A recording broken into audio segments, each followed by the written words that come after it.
से माजूरी पा लेता है, आदमी चलने फिरने से आजिज हो जाता है, आदमी अपने हर काम अंजाम नहीं दे पाता है, उसका दिमाग काम करना बंद कर देता है और बुढ़ापे की हाथों में वो कदम रख देता है।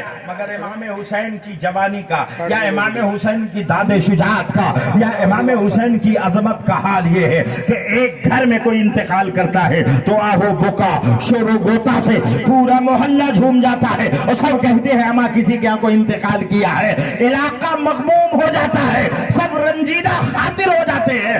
मगर हुसैन इंतकाल करने वाला कर भी रहा है, लाशें अपने कांधों पे उठा के ला भी रहे हैं। हजरत अलमबरदार के इशारे, हजरत अली अकबर के सहारे कब्र खोदी भी जा रही है, उस शहीद हुए इंसान को दफन भी किया जा रहा है, न गुस्ल है न कफन है। अंदाजा करें, हाँ शरीयत का ये मसला जरूर है। याद रखिएगा कि जो राह खुदा में मारा जाता है उसे बगैर नहलाए धुलाए खून आलूदा ही दफन किया जाता है, ताकि वो बारगाह खुदा में जब बुलाया जाए तो उसी खून से लत बारगाह रब्बी में आए, ताकि अहले महशर ये देख लें कि ये वो है जिसने अपनी गर्दन इस्लाम की बका के लिए दे दी थी, ये वो है जिसने अपनी रूह को आकुफ से अंसुरी से परवाज किया था तो राह हक को हिदायत में किया था, ये वो है जो अल्लाह की रास्ते में शहादत का जाम पिया था।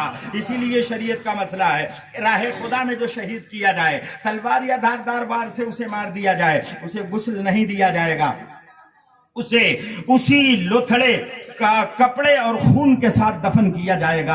अल्लाह का करम देखिए कि ज़मीन करबला पर पानी नहीं है तो गुस्ल भी नहीं हो रहा है, उसी कपड़े के साथ उसे दफन किया जा रहा है।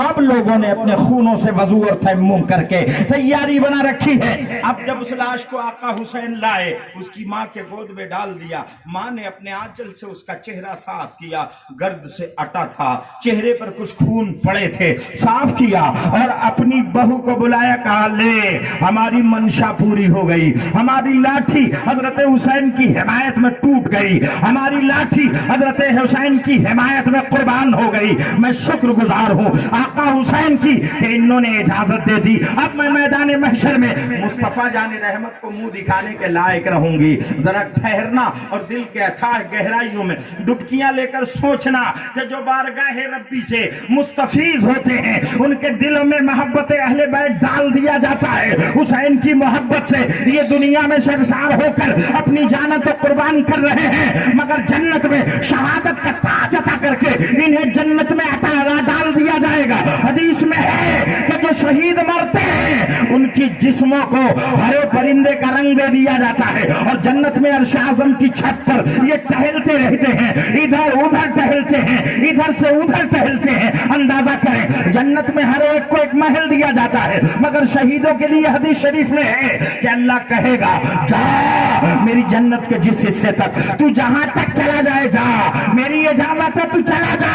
जन्नत में वो शहीद जब दाखिल होता है तो जन्नत से वापिस आ जाता है। हदीस शरीफ में वजाहत है कि वो दरवाज़े जन्नत पे खड़ा होकर देखने लगता है बाहर के हिस्से को। अल्लाह कहता क्यों जन्नत जमी नहीं, जन्नत पसंद नहीं आई, जन्नत अनोखी जगह है, तुम्हें जेब नहीं देती, जन्नत तुम्हारे दिल को लुभाती नहीं है, तुम जन्नत में रहना पसंद नहीं करते हो।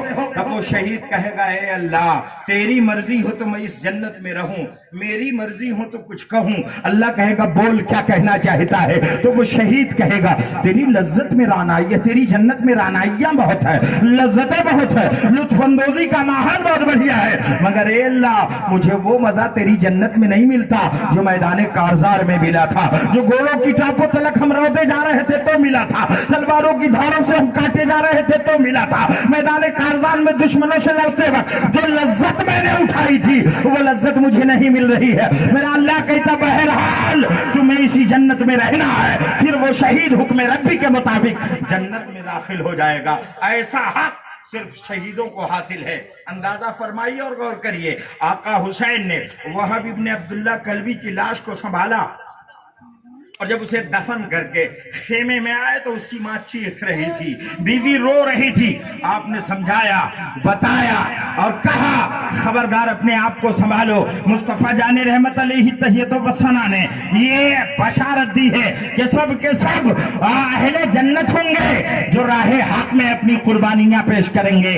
इतने में देखा کہ آپ کے بھتیجے قاسم جلوہ بار ہوئے، حضرت حضور سیدنا سرکار امام حسین کی بہن زینب کے پاس آئے، زینب سے کچھ گزارشات کی، اب امام حسین کے پاس آئے، حضرت امام حسین سے کہا آقا حسین میں قاسم ہوں، آپ پہچان رہے ہیں، میں آپ کا بھتیجا ہوں، آپ جان رہے ہیں، میں حسن کی نشانی ہوں، آپ اچھی طرح جانتے ہیں، میں اس لیے آیا ہوں، کیا ہے میرے آقا آپ مجھ پر کرم فرما دیں، میں حسن کی اگر نشانی ہوں تو حسن کی طرف سے آپ کے ساتھ شامل ہو کر دنیا کو یہ بتا سکوں کہ امام حسن تو نہیں تھے، زہر دے دیا گیا تھا انہیں، مگر امام حسن کا بیٹا قاسم میدان کارزار میں تھا، اور وہ چپ چاپ خیمے میں نہیں بیٹھا تھا بلکہ امام حسین کے ساتھ تھا، حکم دیں میں جاؤں گا میدان کارزار میں تاکہ حسینی خون کا اندازہ ہو جائے، حسینی حیدری پاور کا ان لوگوں کو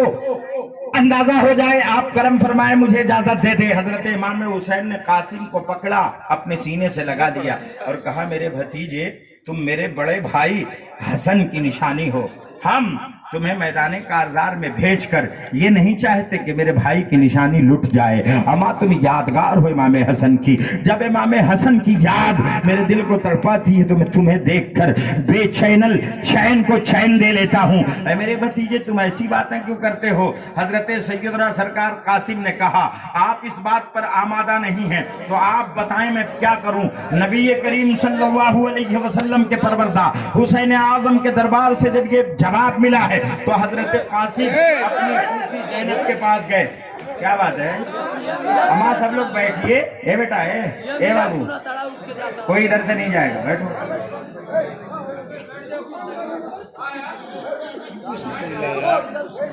اما دماغ حبیبی کا خیر الخلق کلہمی صلاۃ و سلام علیکہ یا رسول اللہ، صلاۃ و سلام علیکہ یا حبیب اللہ صلی اللہ علیہ وسلم۔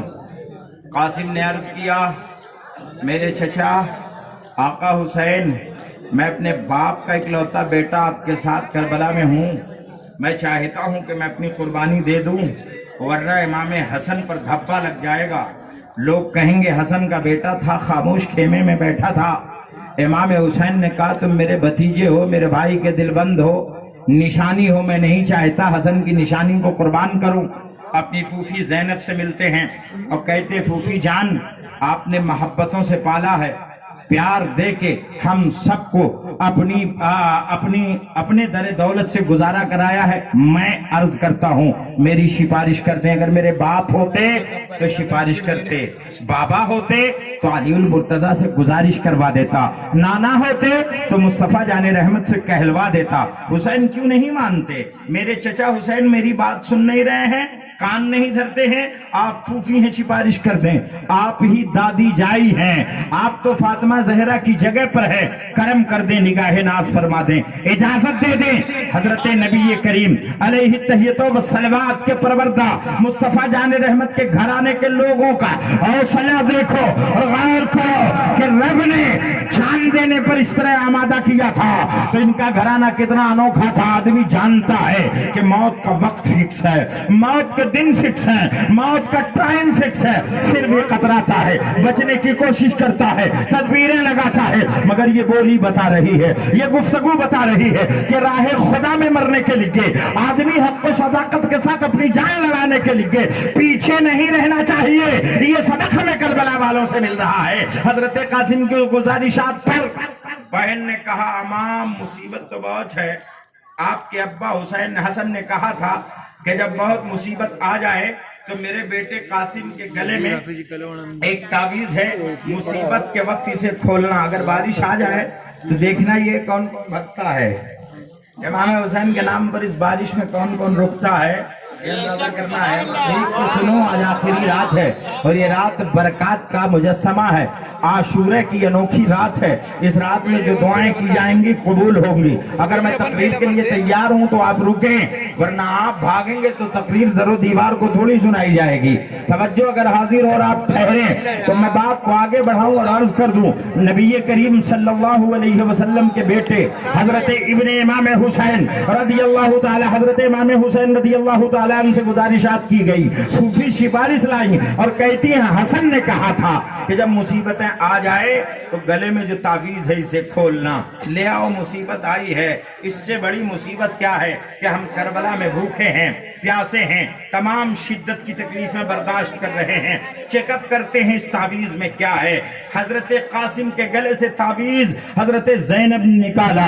फूफी ने जब तावीज़ को निकाला और उसे खोला तो उसमें सिर्फ और सिर्फ ये लिखा था कि ऐ मेरे भाई हुसैन, ये खत तुम्हारे नाम है, करबो भला में जब मेरा बेटा तुम्हारे साथ होगा तो इसे मैदान कारजार में बातिलों से लड़ने के लिए इजाजत दे देना, इसलिए कि मैं तो नहीं रहूंगा मगर मेरा खून मेरी तरफ से होगा। अगर तुमने इजाजत नहीं दिया तो नाने मुस्तफा को मैं क्या जवाब दूंगा, इसीलिए मैंने अपने कासिम को पारवा परवान चढ़ाई है और तुम्हारे साथ भेजा है। ये होगा मेरी जगह पर बातिल को बातिलपन का मजा चखा देगा। हजरत जब इमाम हुसैन ने ये बात पढ़ी है, खत देखी है, तो अब अपनी निगाहें को झुकाते हैं, आंखें बरसने लगती हैं, कहते हैं ओ मेरे भाई, आपकी निगाहें नाज का हाल भी कमाल का है। आप तो न रहे मगर आपने अपने बेटे को पाल कर हमारे हवाले कर दिया और इस शर्त के साथ कि बतौर तावीज़ ये खत इसके गले में डाल दिया। अमा अब तो मैं मजबूर हूं कि इसे मैदान कारजार में भेजूंगा। हजरत कासिम तैयार होते हैं और कहते फूफी फिक्र की जरूरत नहीं है, मैं कासिम हूँ। अल्हम्दुलिल्लाह 18 साल की जवानी हुसैन की हिमायत में जरूर काम आएगी। मैं यजीदियों को ये बता जाऊंगा, बातिल कुत्तों को ये समझा जाऊंगा कि हुसैनी खून जब जोश मारता है तो हक को हक और सच को सच साबित करके दिखा देता है। मैदान कारजार में उतरते हैं, हजरत कासिम को तलवारें हजरत जुल्फिकार हैदरी दी गई और कासिम जब मैदान कारजार में उतरे, दुश्मन के सामने यलगार करने की कोशिश किया तो दुश्मन घबरा गए। लोगों ने कहा ये कासिम है, अमर साहब ने कहा पहचानो इसे, यह हसन का बेटा है, हसन की निशानी है। यह आखिरी निशानी थी हुसैन के बाद। हुसैन ने लिहाज नहीं किया और कासिम को भी मैदान में भेज दिया। कासिम हाशिमी नौजवान है, इसके मुकाबले में वही जाएगा जो शहजोर होगा, वही जो जाएगा जो पावरफुल होगा, वही जाएगा जिसके बाजू आजमाए हुए होंगे। आवाज देता है कौन है जो इसके मुकाबले में जाएगा। नजर पड़ी, एक पहलवान था शामी जिसका नाम अरज़क था। अरज़क को मुखातब किया और कहा ऐ अरज़क, तू बड़ा जोर आजमाया हुआ है, शामी पहलवान है, कासिम के मुकाबले में जा। अरज़क ने कहा अमा ये बच्चा है, मैं अपनी शहसवारी का डंका बजवा चुका हूं शाम में, अमा मेरी शोहरत है, मेरे बाजू मेरे तलवारों की एक झनकार और चमक है, आप इसके मुकाबले में मुझे भेज रहे हो। कहा तुम्ही को जाना होगा। तो अरज़क ने कहा मैं क्या जाऊं, मैं अपने बच्चे को इसके मुकाबले में भेजता हूं। एक बेटे को आवाज दिया, उसका बेटा घोड़ा दौड़ाता हुआ कासिम के पास आया। आते ही हज़रत कासिम पर वार किया, आपने उसके वार को बचा लिया और जैसे ही ढाल पर वार को रोककर दोबारा वार फरमाते हैं तो वो जमीन पर गिर गया। उसकी तलवार ले ली और कहा अरज़क तू पहलवान शाम है तो कैसी जंगजूई सिखाया है, तू पहलवान शाम है तो इन बच्चों की तरबियत कैसे किया है, तो शाम का बहुत बड़ा शहसवार और जंगजू है तो बच्चों की परवरिश किस हाल में दिया है कि पहली बार में ये आते हैं तो मुंह के बल जमीन पर गिर जाते हैं। अमा ऐसे ही सिखलाया तुमने। जोश में उसका दूसरा बेटा आया, उसे भी फिन्नार कर दिया। तीसरा आया, हजरत कासिम ने उसे भी फिन्नार कर दिया। अब चौथा आया, हजरत कासिम ने उसे भी फिन्नार कर दिया। अब गुस्से में तिलमिलाकर अरज़क आता है। आपने फरमाया तुझे तो आना ही था, बड़ा घमंड था तुझे अपनी ताकत पर, बहुत ज्यादा जोर आजमाई कर रहा था, तुमने अपने बच्चों की तरबियत ठीक नहीं की थी। अब जब बच्चों की तरबियत करना नहीं जानता तो जंग लड़ने की तेरी क्या हिम्मत होगी। वो आया, आते ही नेजा हजरत कासिम पर मारा। आपके शाने पर थोड़ी सी खरोच आई, अपने आप को आपने संभाला और घोड़े से उतर गए। वो भी उतरना चाह रहा था क्या आपने फरमाया अमा तुम अरज़क हो। उसकी नजर पड़ी हजरत कासिम के हाथ में जो तलवार थी, कहा ये तलवार तो मेरे बेटे की है। तो उसने कहा तेरा बेटा इतना कमजोर था कि ये तलवार मुझे दे गया है और वो कह गया है कि इसी तलवार से मेरे बाप को तहते करना। तू अगर बचा सकता है तो बता, तेरी पहलवानी की धूम जो शाम में मची है तेरी खैरियत बिगाड़ दूंगा और तुझे बता दूंगा कि हम अली शेर खुदा की औलाद है। रब ने हमारी रगों में जो खून डाला है वो पाकीज़ा फातिमा का खून है। जब हम हक़ व बातिल की हिदायत के लिए खड़े होते हैं तो दुनिया आशाश करती है और हक़ को उजागर करके कुरान को सरबुलंद कर देते हैं। ہے. قرآن کو نیزے پر پڑھ کر دنیا کو یہ پیغام دیتے ہیں کہ ہم قرآن سے اتنے قریب ہیں کہ لوگ ممبر و محراب میں قرآن پڑھتے ہیں اور ہم نیزے پر تنہا سر لے کر قرآن پڑھ کے سنا دیا کرتے ہیں. تم نے کیا سمجھا ہے؟ تم نے کیا جانا ہے؟ اتنا بڑا جنگجو ہے کہ تجھے اپنے گھوڑے کی زین کسنے نہیں آتی. تو وہ شرما گیا اور پلٹ کے جیسے اپنے گھوڑے کے زین کی طرف نظر کرتا ہے. حضرت قاسم نے گھما کے جب تلوار ماری تو اس کی گردن دور جا کے گری. عمر سعد نے کہا اماں بڑا مشکل ہوگا اس سے لڑنا. حضرت قاسم نے اپنا رخ اپنے خیمے کی طرف کیا, آئے اور کہا آقا حسین اگر پانی کے چند قطرے مل جاتے تو انہیں بتاتا کہ میں کون ہوں. حضرت حسین نے کہا بھتیجے گھبرانے کی ضرورت نہیں ہے, تم نے تو بتا دیا کہ تم کون ہو, اور وہ مرعوب ہیں, جان چکے ہیں کہ تم اولاد علی ہو, وہ جان چکے ہیں کہ تم شہزور علی ہو, وہ جان چکے ہیں تم پروردہ مصطفیٰ ہو, وہ جان چکے ہیں تم حسن کے خون ہو. خبردار ہم سب علی کے گھر کے ہیں. علی کا گھر بھی کیا گھر ہے کہ جس گھر کا ہر ایک بچہ جسے دیکھو وہی شیر خدا معلوم ہوتا ہے. گھبرانے کی ضرورت نہیں ہے, جا اور جا کر کے مقابلہ آرائی کر دیکھ. بابا علی, نانا مصطفیٰ, ماں فاطمہ انتظار کر رہے ہیں جامع کوثر لے کے. قاسم نے رخ پلٹا. تاریخ شاہد ہے کہ جب میمنہ پر برسے تو گاجر مولی کی طرح کاٹ کے رکھ دیا, میسرہ پر رخ کیا تو یزیدیوں میں بھگدڑ مچ گئی, پھر بیچ کے حصے سے کاٹتے چیرتے پھاڑتے آگے آئے, کوئی مقابلے پہ نہیں آ رہا تھا. عمر سعد نے کہا جب تنہا مقابلہ کرنے کی ہمت نہیں ہے تو یہ لگار کر دو, ایک بارگی تیروں کی بوچھار کر دو, انیاں برسا دو, نیزے مارو, ورنہ قاسم سے نمٹنا مشکل ہوگا. یہ حسین حسن کا بیٹا ہے, یہ علی المرتضیٰ کا پوتا ہے, اس سے نپٹنا بہت مشکل ہوگا. تاریخ شاہد ہے کہ ایک نیزہ مارنے والے نے مارا اور آپ کی گردن کے پہلو سے نیزہ لگا, آپ زخمی ہو گئے. زخمی حالت میں آپ نے کئی لوگوں کو زمین پر فنار کر دیا تھا. پھر ظالموں نے آپ کے بازو پکڑ لیے, ایک شخص آگے بڑھا, آپ پر وار کرنا چاہتا تھا, اس کی زلفیں حضرت قاسم کے ہاتھ میں آ گئیں. آپ نے جب گھما کے اسے زمین پر پٹکا تو اس کی ہڈیاں چور چور ہو گئی. کہا یہ ہاشمی خون کا پروردہ, اس سے بچنا مشکل ہوگا. ایک بار کی تیر آیا, آپ کے ماتھے پر ایک تیر لگا, آپ نے ڈھال ہو گئے, گشی سی آ گئی, اپنے زانوؤں کو اپنے گھٹنے کو زمین پر رکھ دیا.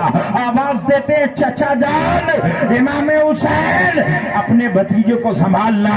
آقا حسین گئے تو اس وقت تک حضرت قاسم کو شہید کر دیا گیا تھا. لاش قاسم کو اٹھایا, لے کر اپنے خیمے میں واپس آئے. اب دفن کے انتظامات کے بعد دیکھا جا رہا ہے کہ حضرت امام حسین تیاری بنا رہے ہیں. حضرت امام حسین تیاری بنا رہے ہیں اور زینب آپ کے گرد و پیش گھوم رہی ہیں. آپ نے کہا زینب تم بیٹھو, لے آؤ میری ماں کا دوپٹہ میرے حوالے کرو, لے آؤ میرے نانا کا دستار مجھے دو, لے آؤ میرے باپ کی ذوالفقار مجھے دو, اب مجھے میدان کارزار میں جانا ہوگا. حضرت خاتون جنت کی پروردہ حضرت زینب نے کہا تھا, جو حضرت امام حسین کی سگی بہن ہے, عرض کرتی ہیں کہ اے میرے بھائی اگر آپ کرم کرتے تو مجھے آقا علیہ السلام کی ایک حدیث یاد آ رہی ہے, میں گزارش کرتی. آپ فرماتے ہیں بولو. تو حضرت زینب نے کہا میرے مصطفیٰ نے کہا ہے کہ الصدقۃ رد البلائی, قال قال رسول اللہ صلی اللہ علیہ وسلم الصدقۃ رد البلائی. مصطفیٰ جان رحمت کا فرمان ہے کہ صدقہ بلا کو رد کر دیتا ہے, بلاؤں کو ٹال دیتا ہے. یہاں اگر صدقہ کیا جاتا تو مصیبتیں شاید ٹل جاتی. حسین نے کہا تم کیسی باتیں کرتی ہو, کون سی چیز ہے جس کا صدقہ کیا جائے؟ پانی کے چند قطرے بھی نہیں ہیں کہ اسے صدقتاً دے دیا جائے. کس چیز کا صدقہ کیا جائے؟ زینب تمہارے کہنے کا کیا مطلب ہے؟ تو کہتی ہے میرے بھائی میرے پاس 2 لال ہیں جنہیں میں نے اپنا دودھ پلا کے پالا ہے. ایک کی عمر 9 سال ہے، دوسرے کی عمر 10 سال ہے، یہ 9-10 سال بچے اون و محمد ہیں، میں انہیں لے کر اسی لیے آئی ہوں اور اپنے شوہر جعفر طیار سے گزارش، اپنے شوہر سے جعفر طیار کے بیٹے سے گزارش کر کے آئی ہوں، اگر آپ کہتے تو میں تیاری بناتی اور انہیں بھیجتی۔ حضرت امام حسین نے کہا تم کیسی باتیں کر رہی ہو، یہ ننھے ننھے بچے جو بلوغت کی سرحد پر بھی قدم نہیں رکھے ہیں، یہ میدان کارزار میں بھلا جا کر کیا کریں گے؟ ان بچوں نے کہا امام مامو جان آپ کیسی باتیں کرتے ہیں، ہم یہ تھوڑی بتائیں گے کہ ہم حسین کے بھانجے ہیں، ہم یہ تھوڑی بتائیں گے کہ ہم زینب کے دل بند ہیں، ہم یہ تھوڑی بتائیں گے کہ ہم فاطمہ زہرا کے فرزند ارجمند ہیں، ہم جائیں گے اور اپنی ننھی ننھی تلواروں کی کاٹ کربلا میں اس طرح دکھائیں گے کہ دنیا جان جائے زینب بھی صدقہ کرنا جانتی ہے تو پانی اور کھانے کی نہیں اپنے بچوں کے جانوں کا صدقہ کرتی ہے، دنیا یہ نہیں جان پائے گی ہم کون ہیں، مگر اپنی طاقت کی شہزوری دکھا کر دشمنوں کو یہ بتا دیں گے کہ حسین اور حق کی طرف ننھے ننھے بچے بھی طرفداری کر کے دشمنوں سے لڑنے کا حق اور ہنر جانتے ہیں۔ حضرت امام حسین نے کہا اچھی بات نہیں ہوگی، زینب نے کہا میرے بھائی میرے پاس تو کچھ ہے نہیں، میں آئی ہوں تو بچوں کو لائی ہوں، میں تیار ہوں، یہ بچے جائیں گے۔